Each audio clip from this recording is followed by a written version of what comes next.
Hey,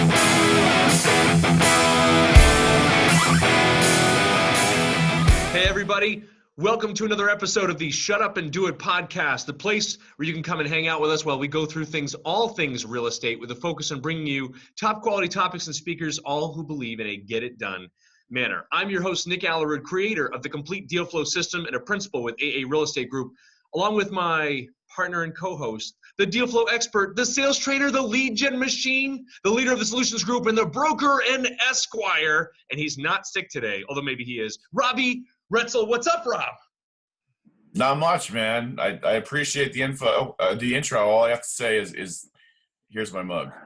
That's it. That's all I got. The mug is a classy touch to this podcast. But it is a shame because our speaker today does not want to show her beautiful face. I know. And we are here. I'm excited for our speaker today.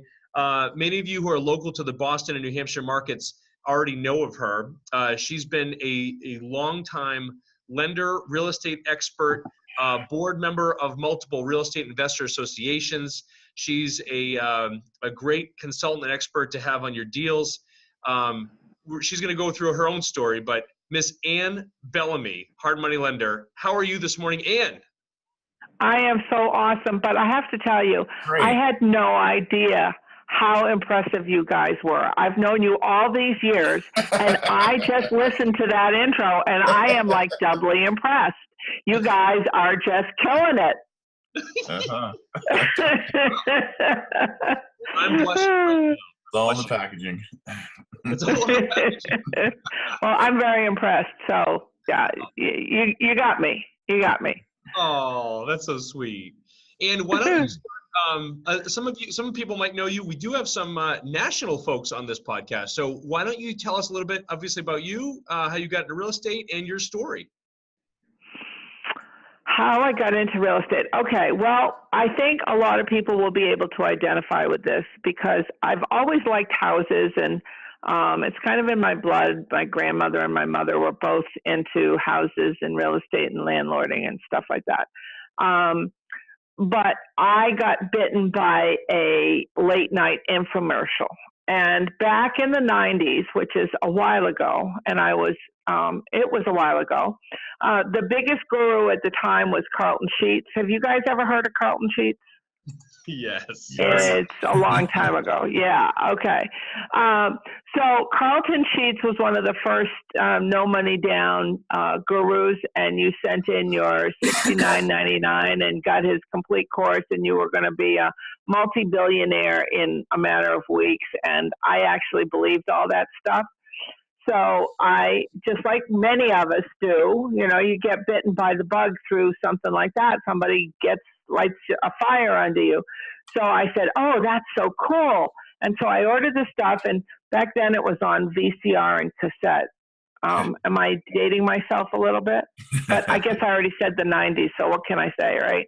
Yeah. So I guess I've been in it for a while.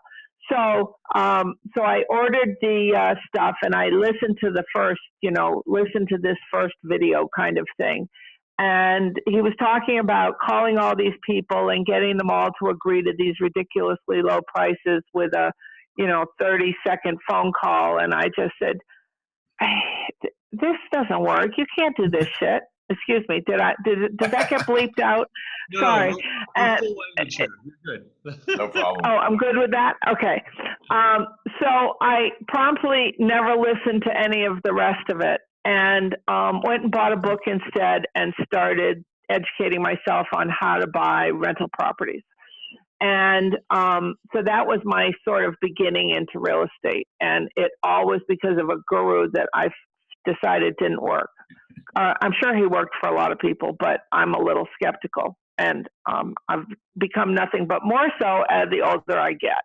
So having listened to lots of gurus over the years. As that's most how I of us started. have become skeptical. Absolutely. You realize that it tends to be the same thing in different packaging, just coming from exactly. Yeah. And funny that you mentioned the cassette and the VCR. I still have a Walkman, so that's fine. I listen to cassettes all the time. Does it work? Yes. The fact that you know whether it works or not is telling. Oh, that's too funny. So I started learning from books, and I pretty much did it on my own. And I bought my first rental property in New Hampshire. I actually moved to New Hampshire to do rental property because of the laws and the tax circumstances. And so my first duplex I bought was sided with roof shingles that were butted up to each other, and the plugs from the blow-in insulation was all popping out and pushing the roof shingles off, and the stuff was cascading down the side of the building. It was really pretty. So that was my first duplex, and then I kept going from there. That's awesome. That's awesome. Yeah. The book that you what was the course that you got? The rental one that actually helped you? The one that actually, well, it was a book, and you can still get it on Amazon, but I don't think he's published on a new version in a while. It's called Real Estate Investments and How to Make Them by Milt Tanzer, Tanzer. And I still love that book. I've read it like 5 times, and it's very numbers focused. Because that's what it's about. It's not really about, we all start off thinking it's about making pretty houses, but really real estate investing, like any other kind of investing, is about the numbers. So it's all numbers focused. And I read that book multiple times. So that was a big help to me. Carlton Sheets, however, was not. You got into the rental business then, and I remember you telling a story about a couple of fix and flips that you got into. Was that before or after your rentals that you did? Well, they weren't so much fix and flips as they were spec houses. So, yeah, I did. I'm trying to think. The only actual fix and flip that I can think of that I did was a property that I was the executor for, and it was in outside of New York City. So I had to do a fix and flip long distance. But that's the only actual fix and flip that I actually did personally. But I've done enough fixing in rental properties and then subsequent selling that was sort of my intro into fix and flip. But I decided that since you had to actually manage contractors and find deals off market in order to do fix and flips, that I was probably going to be bad at both of those. So that would not be a good course for me, because finding deals off market really takes a lot of perseverance and work and having people say no. And I decided I'd rather be the person saying no instead of having somebody else tell me no. You have to kind of know yourself, right? Yeah. So that's why I never went down the fix and flip road. Although the idea of making ugly houses beautiful is it's like in every real estate investor's blood. Everybody loves that concept, which is why I love going through properties when we do our loans, because you get to see a property and then see it at the end, and what can you do with it? And sometimes, the borrower says, what do you think about this? And we come up with ideas. And so that's how I get to participate in the process without having to have hundreds and hundreds of people tell me no. So that's that's my niche. I remember one of your nightmare stories, and this is kind of before we get into the lending and your real estate investor association background. But I remember you telling a story once about a spec house that you did that ended up fairly badly. I don't want to give away the ending. Are you willing to tell that story, or no, not today? Oh, sure. As a matter of fact, that story is how I ended up working with multiple real estate investor groups. So that was a segue into leadership and real estate investing groups. So sure, I'll tell the story. But I'll try to make it brief because it was kind of a long story. So I did my first spec house, and I decided to buy a modular house. And so I bought the land off of MLS, and I hired a contractor who was also a dealer So it's kind of one-stop shopping. Terrible So, buy, by the way. I'm sorry to interject. You bought an MLS? That was a terrible, terrible buy. Just want to. well, see, but that goes back to my not wanting to look for off-market deals. That's why I bought the land on the MLS.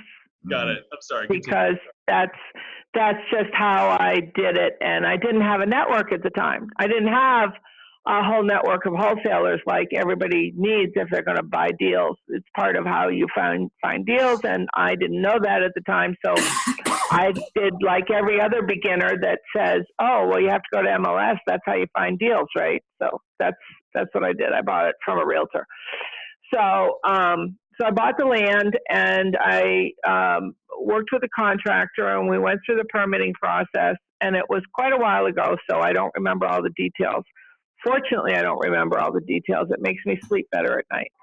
So, yeah. So at the time, so then my contractor, we're getting to the very end, and my contractor is dragging his feet. And by the way, this was out in Greenfield, New Hampshire, which is a lovely little town, but it's very rural.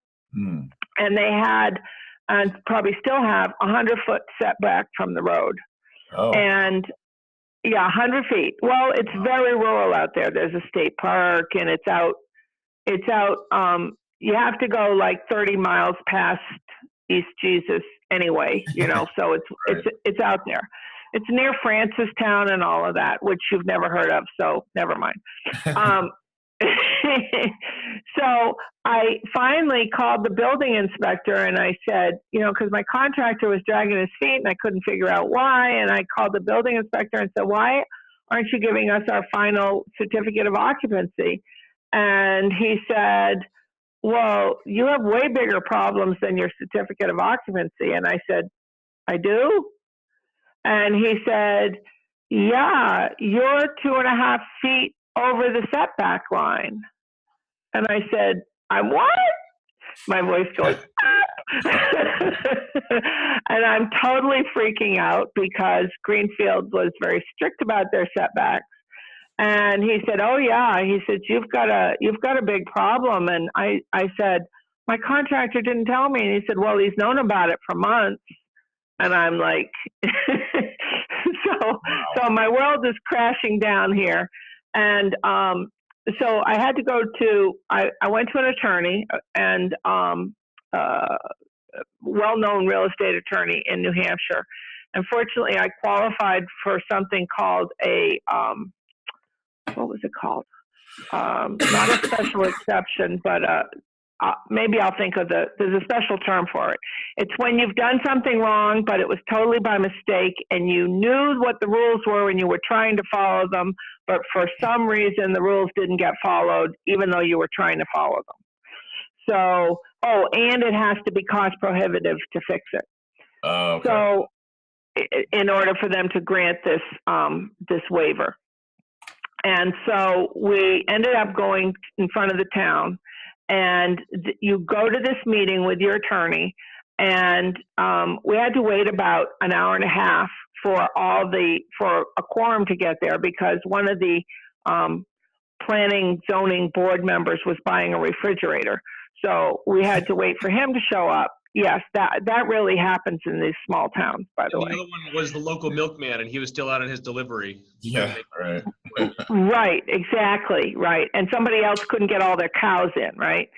So, so anyway, so we sit there, and then they ask you questions, and I had the site work contractor and all of that there. What ended up having happened was the septic system, because there's no sewer in this town, the septic system was planned for a 45-degree angle off the rear of the house. And whoever did the staking didn't mark it properly. And so when the site work guy came out, he couldn't find all the stakes. So he dug the foundation at a 90-degree angle from the septic system instead of a 45-degree angle, which rotated the house just enough to bring the corner 2.5 feet over the setback line. So the house was completely built, including everything except the basement insulation, which has been left to allow for plumbing and wiring access. It was a little ranch. And so they ask you all these questions. You go through all your stuff. And my attorney said, clearly she meets all the requirements for granting this waiver and blah, blah, blah. And then they stop the meeting and then they consult among themselves and you can't say a word. It's like you're behind this window and they're all talking about you and you can't open your mouth. And they then proceeded to discuss why they should make me move the house 2 feet, 2.5 feet. And I'm sure I was as white as a ghost because I can't even imagine. I didn't have money to move an entire house and foundation that I'd already built, because that would have been tens and tens of thousands of dollars, even though it's a little ranch. So at the end of it, they all voted to grant me this waiver. And so I got off without, I don't know, I had to pay a fine or some minor thing. And I then went and went to sell the house, and it turned out that the well was within the setback from the septic system. Wow. And so all of this, I think that general contractor would be out of business by now, I hope. Yeah. Anyway, so that I had to get some other, approval from the Department of Environmental Services and all this kind of stuff. And I finally sold the house and made $17,000. So, which was money. It was a flippin' miracle, and I have to tell you, I learned so much and got paid to learn. And I did a presentation on how not to build a house at the New Hampshire Real Estate Investors, and that got me elected to the board. Yeah. So I guess they liked the fact that I totally screwed up the deal. So there you go. So that was my worst horror story, because I was young and inexperienced and had no money to fix all these things, and it was horrifying. The worst part was listening to them talk about you and say how you must have lots of money and can afford to move the house. Oh yeah, that's the general feeling amongst boards and townspeople at these type of things. They think you're making $300,000 profit on bucks. Yeah. Exactly. Yeah. So that was that. Yeah, that was my fix and flip. So I guess in a sense it was a fix and flip. Yeah, really. Wow. I would say so. That was the end of your development experience, but that moved you into the networking arena. And what do you think? Just curious, Ann. So you obviously moved up to leadership on these boards, and you have been a part of multiple real estate investor associations, and more recently, Black Diamond Real Estate. What have these groups? It seems like there's something there. You keep getting involved, right? What have these groups done for you, and what have you done for them? What made them become a part of your business? Well, being a little bit antisocial. Of course, you'd never know that to know me, right? Yeah. No, never mind. Scott, don't answer that. So, so I realized that as I spoke to more people that I really did need a network, and that when I went to my first RIA meeting, all these guys were talking about all these fix and flips they were doing. And I'm like, but that's what I wanted to do to start with. I have to get to know these people. How do I get to know them? Oh, okay. The best way to get to know somebody and work with them is to offer your services for free, right? That's how you do it. You just volunteer and do something for free, and then they impart all this wonderful knowledge. So they had a board of directors election, because it was a volunteer group. And so I said, oh, I know a little bit about bookkeeping. I can be the treasurer. And so I volunteered, and then I got elected and had no clue what I was doing, but at least I had done some deals. So, I wasn't a total neophyte. I did have something to offer. And I learned a lot in the process about how real estate investor networking groups operate, what keeps them running, how they get financed, what the benefit is to the participants, what the benefit is to the people standing in front of the room, and doing all that work. And so it was kind of eye-opening. and what, behind a little peek behind the scenes, so to speak. And of course, with that, you get access to a lot of contacts that you wouldn't otherwise have. And that was the biggest eye opener for me, is access to people that you wouldn't have access to otherwise. So that's the biggest benefit to networking groups, to my thinking. So yeah, I keep doing it. And then I founded with a partner. I founded Boston area real estate investors, and then sold my share to her. And then, well, of course, we do Black Diamond now, which is lots of fun.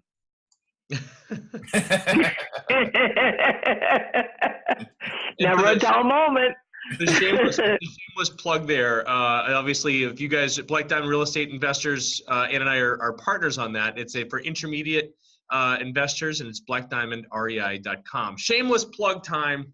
Threw it in there. Cheers. Very nice. Very nice. That's okay. Black Diamond benefits a lot of people. We should give it a plug. I feel like we should too. And then so your involvement, you had this terrible modular home. You got involved with the board at New Hampshire Real Estate Investor Association. And then all of a sudden, you have $1 bazillion, and you're the top lender in the entire New England area, right? Or no? How did that work? Well, that's a little exaggeration, Nick, but I know you're not prone to exaggerating, but so what happened was I was working a job, for someone else, and doing my real estate investing on the side, because all of these screw ups that I was doing were all on the side of working a job. And I took a job with a developer who had a couple of construction companies and did some small time development on the side. And I took a job doing some IT work for him. And then his wife went out on bed rest for when she was pregnant. And so I had to take over the accounting, because I was kind of like backup bookkeeper while I was there, and realized that he had millions of dollars sitting there that he was making practically nothing on. And here he was, a real estate developer, but he still had all this money sitting around. So I said, there's a lot of people that would like to borrow your money. And he said, really? I said, yeah, I know a lot of people. I happen to be on the board of the New Hampshire Real Estate Investors. And I know that I stand in front of a room full of people every month that would love to borrow your money.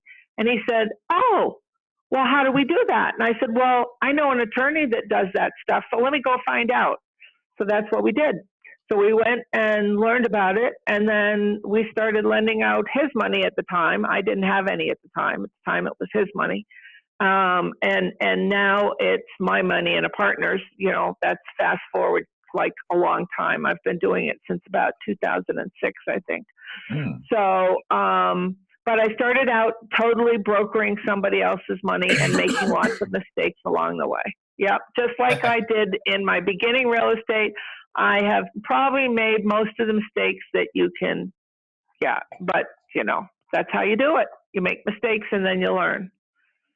So that's how I started in my lending. And I remember being in front of a real estate investing group with a guru, because Boston area REIA, we used to bring the gurus in. And I said, I'm kind of a fraud because I'm just beginning all this, but I stood in front of a room and said, I'm a hard money lender, and I have not a clue as to what I'm doing. And he said, that's okay. You're doing it now. Fake it till you make it, right? Fake it till you make it. Exactly. And that kind of goes against my principles, but sure. I kind of didn't have a lot of choice, because I was going to do deals with money, and I had money, and I had people that wanted money. So there it was. So I had to figure out how to do it. And I used to stand up and talk about hard money in front of various groups around the New England area. And part of it was learning as I did it, and part of it was learning from my mistakes, and part of it was winging it. I mean, isn't that how you guys did it? You just kind of wing it? Lots and lots of mistakes. That's about right. Don't we all just wing it when we start out, right? That is accurate. I remember, yeah, I had a similar story with the gurus. Obviously, my first and second and third guru actually didn't do much for me, but they got me to read that Rich Dad Poor Dad book, which of course then changed my way of thinking, and that got me into some local people. Really, it was local coaches and investors that really kind of got me started and going. But I don't want to talk about Mevis today. Rob, you had some questions on the lender side for her, right? So. Well, yeah, the first one is I know, and people hear hard money and they don't really know what to think. They think maybe, if you don't pay the loan back, someone's going to come break your fingers and they're going to start, breaking other bones until you make good investment. Yeah. And I was more, when I said I do hard money, it's because somebody said, well, what you're doing is hard money. I said, oh, right. Okay, then that's what it's called. As opposed, and without even thinking about the connotation of it. But you're right, everybody is a little bit afraid of it when they first hear about it, and they think it's like some sort of hard-assed loan shark with a baseball bat, and that is not at all. I mean, I'm sure it used to be something like that, but for the most part, hard money lenders are simply asset-based lenders, lending on a hard asset. That's where the term comes from. And they're just business people that want to get a good return on their money as opposed to doing fix and flips. Most of the hard money lenders out there, most of the local ones anyway, I don't know about the big national companies, because I'm a big proponent of local. But most of the local lenders started out not in the mortgage business, but in they're real estate investors. So they made their money in real estate investing, and they know how to look at a deal as opposed to faking it like I did. But I no longer fake it. I now actually know something.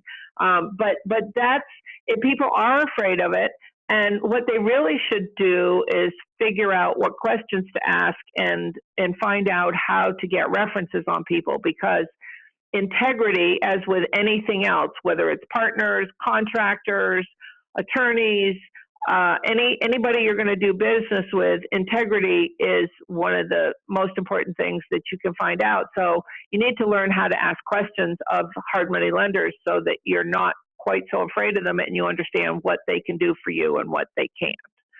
So that's, that takes some of the fear away from it. That's a great tip. And obviously, if anyone is in the Northeast, in Massachusetts, they're going to use you for their hard money. But with other people around the country, what type of questions would you suggest maybe someone who's new to using a hard money lender ask the lender? Well, that's a really good question in and of itself. So here are some of the things that I tell people when they're shopping around, because you should always shop around, number one. Even though I am, of course, the person that I want you to borrow money from in Massachusetts and New Hampshire, I do recognize that people still need to educate themselves, and they are also in other places. So there's a few things you need to ask. First of all, you need to understand their turnaround time, okay? And what do you have to do before they say, okay, from this point on, we can close in 2 weeks? In other words, what do you have to get to them before that 2 week clock or 3 week or whatever starts ticking? You also need to understand when they do their underwriting, because that's so important. How many people, I bet there's a zillion people listening to this podcast, because of course a zillion people do listen to your podcast, right? Yes, exactly. Yeah, of course. So there's a zillion people that find out, they start this loan process, whether it's conventional or anything else, and they find out that the underwriting isn't done until the last week. So they go down this 2 or 3 month path waiting for the loan to close, and then the underwriter at the very last second says, oh, you don't meet the qualifications, and the deal falls apart, and you lose your deal because you don't have your financing. So you need to find out when people do their underwriting of the deal. I do my underwriting from the very first conversation. I start the underwriting process so that people aren't, if I don't like a deal for me, so that people have the time before they lose their deal to go on and find somebody where the deal does meet their criteria. So having the underwriting done very early in the process. I do my own underwriting, and so I do it right on the spot in the first conversation. It's when I start the process of looking at the deal itself. So that's number two. Mm-hmm. Third is you need to be able to get, and I don't even have a list here, but I talk about this stuff all the time. Third Right. is you need to have a network that you can go to say, hey, have you ever done business with Ann Bellamy, and what was your experience? I mean, did she deliver what she said? Did she change the terms just before the deal? And that's really important. You need to ask your lender about all the fees involved, not just the rates and the points, because the rates and the points only tell a very small part of the story. There are so many lenders out there that make their money off of fees, and I've had borrowers tell me that the attorney that they had to use for the closing charged $8,000 in closing costs just for attorney's fees, and of course, you add $8,000 onto a deal, and that you wouldn't use that lender. No. So you need to understand, you need to ask about back-end fees, you need to ask about front-end fees, you need to ask about junk fees, underwriting fees, application fees, visit fees. There are so many fees that lenders can charge. I don't charge any of those, I just charge points, but there are so many different types of fees that can be charged that you don't even think to ask. So you need to ask about fees, and you need to ask if they if you need to close in an entity. You need to ask if you have to use their attorney, or can you select the closing attorney. And you also need to ask, do they order an appraisal, which can take weeks, or do they do the assessment of value themselves? Because that speeds up a process quite a bit. So if you have a national company that orders an appraisal from wherever you are, that's going to slow down the process. So those are some of the most important questions when people are starting out using hard money. But the number one I would say is integrity. So ask around. You got it. That's awesome information. Thank you, Ann. That's awesome. Oh. Did I hear correctly too, Ann? No problem. I know that you love these things. Did I hear correctly that you just processed a 48-hour closing last week? Was that accurate? It was actually slightly less than 48 hours. Yes, thank you for bringing that up. But do not assume that I can do that on every deal. This was a borrower that we've done tons and tons of deals with, and his attorney was already my attorney. So, and they had already done. Actually, they hadn't done the title work. The title work was already done with that attorney in the same 48-hour period. So yeah, it was an amazingly fast deal. But that's somebody that we had history with. So you can't do that right off the bat. That's awesome. When we have coaching students, when we had coaching students, one of the things that we would do with our coaching students is when they had their first deal, of course they'd bring it to us, and then first steps would be, okay, now call in. If she'll fund it, you've got a good one. But it was more like, it wasn't us trying to push them off. It was us literally trying to get them to see a couple things. Number one, right? A hard money lender is not just someone who wants to break your toes and take all the property. They're a partner in the deal. They're actually, I found that hard money lenders, more so than conventional or commercial lenders, are really looking out for the best interest of the borrower and the lender, because the lenders and borrower's interests are aligned. And the evaluators and tools that you particularly have on your website and whatnot I think have been invaluable to anyone who goes there to check those things out. How's the best way at this point that people can get a hold of you and learn more about you and what you do? Well, I guess the best starting place is my website, which is buynowhardmoney.com. Am I allowed to say that? Absolutely. Even though I just said it. Okay. Buynowhardmoney.com. And the reason that's the best place to start is that there's a pre-approval form there, and there's also a lot of tips on what to do and what not to do, and how to figure out how much money that you can get.